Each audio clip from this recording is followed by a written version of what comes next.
Good morning, beautiful people. It's Deanna, your fave stylist. Up and at 'em early today. I got a weave to do today. I like that because I get to break up the monotony and do something different. Because, I know how to do everything. But oftentimes I just end up doing natural hair because my people just be rebooking. And I pretty much only promote my locks because that's my favorite thing to do. But today we get to do a full sew-in weave. And while I'm on the way to work, I've got your beauty tidbit for you. And this one is actually for beauty professionals, beauty school students, any beauty professionals, beauty school students, or people working in a group of predominantly women. And when I say that, I mean like at least 75% of the population at the school or the salon or the group that you're working with is women. And what I have found is that when there is a group of women, there are cliques. There are the ones that single themselves out from everybody else, whether it be a good or a bad thing. There are, and there's always situations where there's drama. It's always drama when there's a group of women. I have worked at beauty schools and taught at beauty schools, and it's always somebody mad at somebody about something because of something somebody said. Somebody brought somebody's personal business to work, and somebody shared too much of their personal business, and now somebody else knows too much about them and is causing issues because this person is being disrespectful and telling this person this and telling this person that. Oftentimes leadership, meaning the teacher or the boss or the owner, manager of the salon over the school, happens to seem to show a little more favoritism to certain students. And when that happens, some people get jealous and they begin to treat those students that get that favor a little bit better. Or they begin to treat them worse because they are being treated better. Which is hard because I can say that as a leader, when you have reliable people, you do want to take care of those people because those are the ones that you know are going to come through. They're going to say what they mean and they're going to mean what they say and they're going to do what they say, And so you do have a tendency to want to take care of those people because you need people to support you as a leader, and not work against you by not being consistent. So I wouldn't say that some people do show favoritism though. And they just like some people more than they like other people, and that's just not right. But at the same time, all of these things happen within these groups of women. If you are a professional and you're focused and you're trying to get to your next level, you're trying to graduate from beauty school, you are trying to get established within a new hair salon, and you want to begin to grow a clientele and develop your reputation as a reliable professional, there's going to be some things that you're going to have to duck and dodge. One definitely being the drama.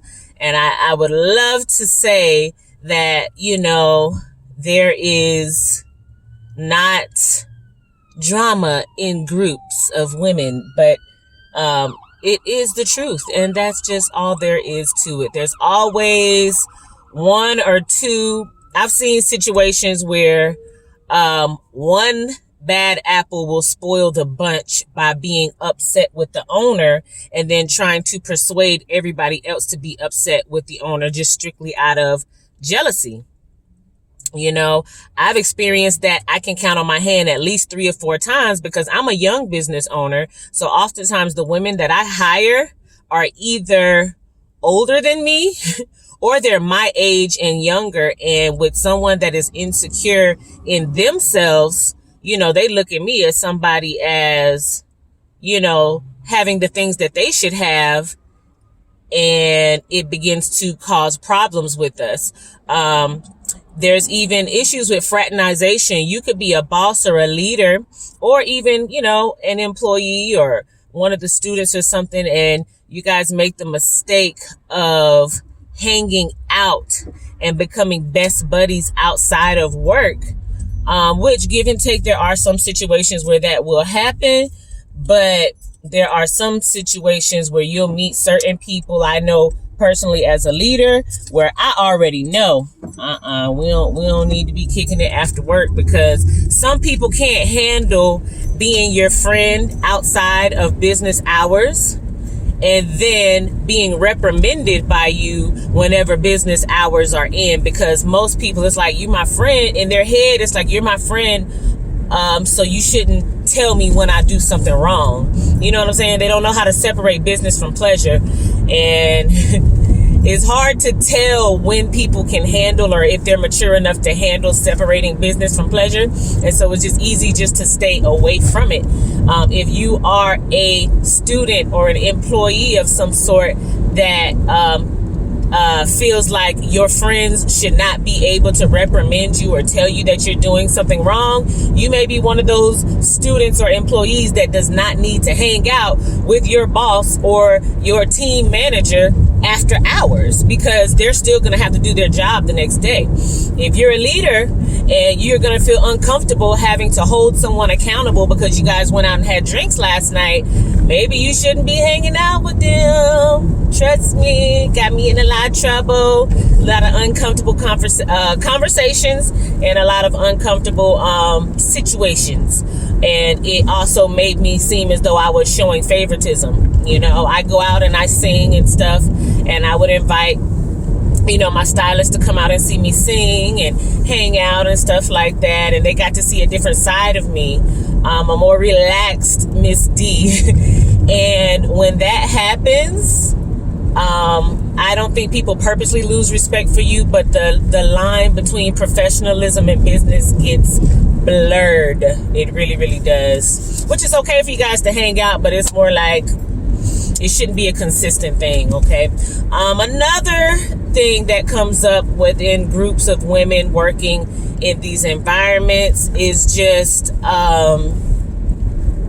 some women doing other things better than other women, It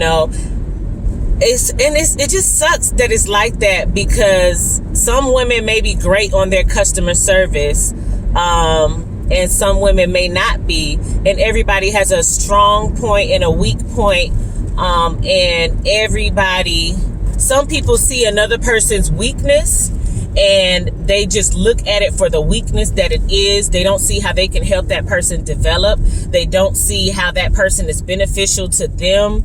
And it really, really sucks, because everybody has a weakness. And so you can't look at someone else and say, hey, this person right here does not take care of customers the way that I take care of customers. But her customers may be happy with that, and so it's just such a thin line between judging people within these beauty industries, especially in salons where people are booth renting and people are pretty much running business how they see fit for their customers. Pricing can be an issue amongst ladies. You'll have some ladies that will be charging one price and another one charging another price. Clients go chair hopping. Now it looks like this lady, oh, why did she overcharge me this, or why are you undercharging me that? It's just no consistency, So I guess we could really say that all of this boils down to communication. If you're looking to get along with people, if you're looking to succeed in a group environment, you have to learn the culture of the group and get in where you fit in. You can't be a person that singles yourself out. I mean, you can, but you dang well, if you're in a salon, you better be a bad hairstylist that's always booked up and don't need nobody, don't got to ask nobody for nothing. A lot of hair salons have or don't have a secretary, to where, like, if you're a booth renter salon, most of the time you don't have a secretary and it's just all the girls answering the phone. First of all, you at a salon where the phone is ringing and it's money coming through. You want to answer the phone. But I've run across stylists in the past couple years that are like, I ain't got time to schedule for nobody else. If they take a message, that's great. But, it's just really funny to me when I see hairstylists that just don't want to go over and beyond for a team that they're working with, when I know, and I have learned through trial and error, that working as a team makes more money for everybody, even if you are an independent contractor. And you be blocking your blessings when you act nasty like that, So if you're looking to get along and you're looking to grow, it will always behoove you to be more of a less oppositional person within a group. And then if the group is, the type of group where you just like, I don't like the way that they do things, maybe it might be time for you to remove yourself from that group, because there's so many different salon cultures out there where maybe somebody's doing something different and everybody's more independent and you can go and work with them. If you're a beauty school student and you're always wrapped up in drama, always got something going on, everybody at the school know all your personal business, you need to ask yourself some things. What are you here for? Every day you should go to beauty school. You should go to work with a goal in mind. What is your goal today? Maybe you're trying to max out on your roller set. Get your roller set done in 15 minutes as opposed to the 45 minutes while you up there chit-chatting and gossiping. What is it that you're trying to take from this level of your life to go to the next stage? Because we're all in stages. Nobody's going to be, hopefully, where they're at right now, mainly mentally, within the next 5 years, within the next year. We should all be afraid to be in the same spot next year, this date, as to where we are this date. 365 days from today, you should have learned some stuff, And so I made this video because I know quite a few hairstylists. I've been in quite a few different teaching environments. I go to church. I'm always involved in group events, and there's always cliques. And then there's those people that don't do cliques. I'm not a clicker. I try to get along with everybody. And when I see things that rub me the wrong way, I just simply stay away from them. Don't be a selfish person within business when you're working within a group. Because if you're a part of the team, you're a part of the team.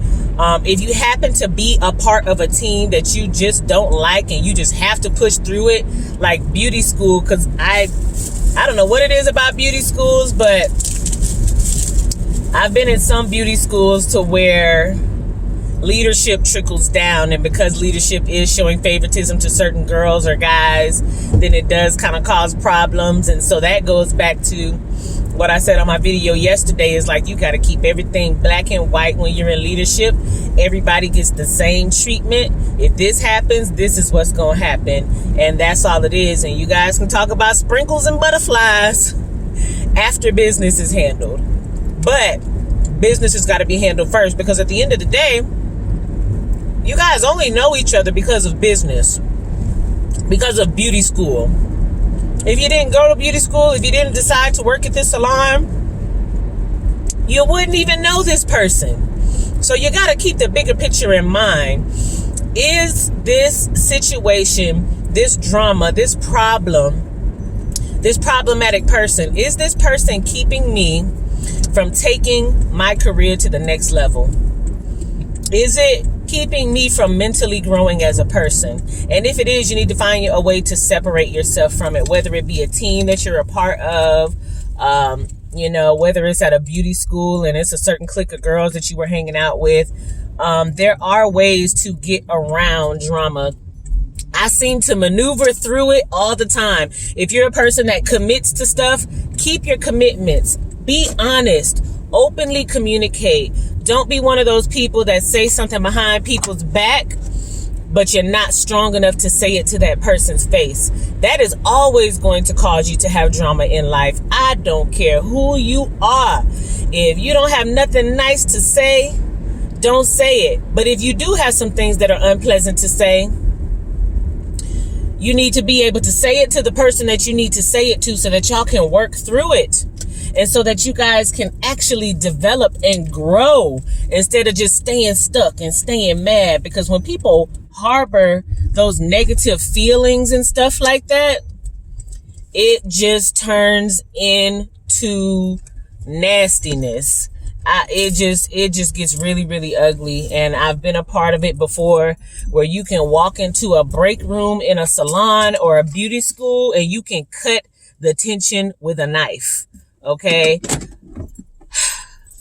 Be honest, be reliable, be who you say you're going to be the person that you portray on social media.